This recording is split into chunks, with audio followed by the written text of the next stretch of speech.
The 2021 Kia Seltos is a subcompact SUV we've been eager to drive. Let's drive it. Also, very cool, dramatic shot, Mike D. First, here's a swift reminder of what the Seltos is. It competes with the Nissan Kicks, Hyundai Kona, Jeep Renegade, Mazda CX-30, and the upcoming Chevrolet Trailblazer, among others, in the rapidly expanding, thrill-packed subcompact SUV segment.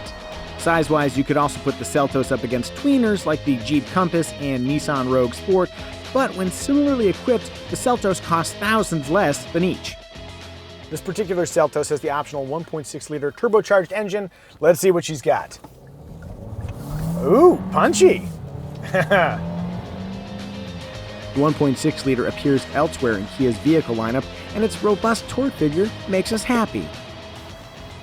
I also like that the 1.6-liter is paired with a dual-clutch transmission. Now, dual clutches can be a little bit herky-jerky at slow speeds, and sometimes when you're creeping along and you floor it, it won't want to downshift to the gear that you need to get the most thrust. All that aside, for direct propulsion feel with the accelerator and very, very quick gear changes, dual clutches are great, especially if the alternative is a CVT. Speaking of, the standard engine is a 2-liter 4-cylinder matched to a continuously variable transmission that Kia calls an intelligent variable transmission. Clever. Semantics aside, CVTs have earned a bad reputation among car reviewers for their elastic groaning power delivery. However, Kia did a really good job tuning their Forte compact sedan CVT to feel much more natural, which gives me hope for the Seltos. Though I am not driving the Seltos with the CVT, so I'll just stop talking about it right now. And while we're on the subject of stopping, how are the brakes? To my foot, they feel just a little bit sensitive, but do a lap or two down the block, and it should be fine. Let's see if I can come to a smooth stop. I need another lap or two, but not terrible. Now, here's something interesting. Except for the S trim, every Seltos includes standard all-wheel drive. I had to verify that fact with Kia's PR team a few times, but it's true. So, between nearly ubiquitous all-wheel drive and 7.3 inches of ground clearance, the Seltos comes closer than most subcompacts to delivering true off-road abilities. On that note, the all-wheel drive system features a lock function to evenly split torque between the front and rear wheels. Springing for all-wheel drive also swaps out the rear torsion beam axle for a more sophisticated independent rear suspension. In motion, this all-wheel drive Seltos rides with finesse. It absorbs bumps like a YouTuber absorbs abuse from the comment section with dignity and confidence.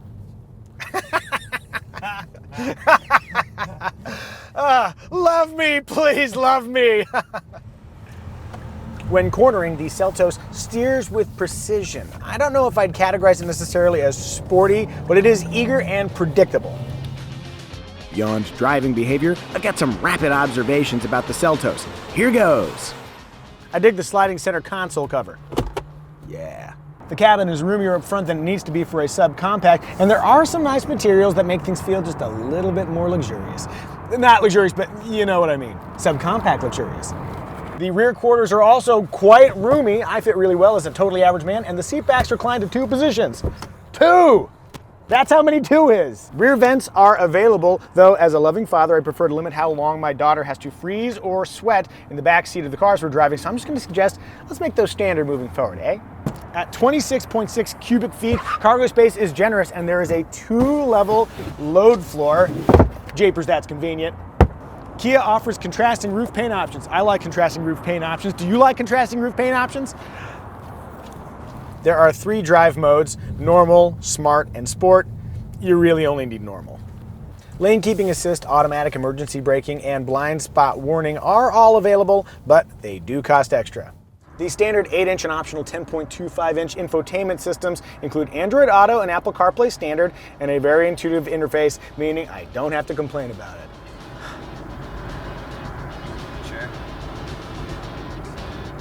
Yeah, I'm sure. Lastly, fuel economy peaks at a very reasonable 31 combined mpg with the 2-liter front-wheel drive S trim. But, as mentioned, all other Seltoses include all-wheel drive, diminishing efficiency slightly. So, if you care more about fuel economy than all-weather traction, one of Kia's front-drive competitors might be a better fit. If everything you've seen so far looks promising, you can buy a Seltos of your very own starting in March of 2020.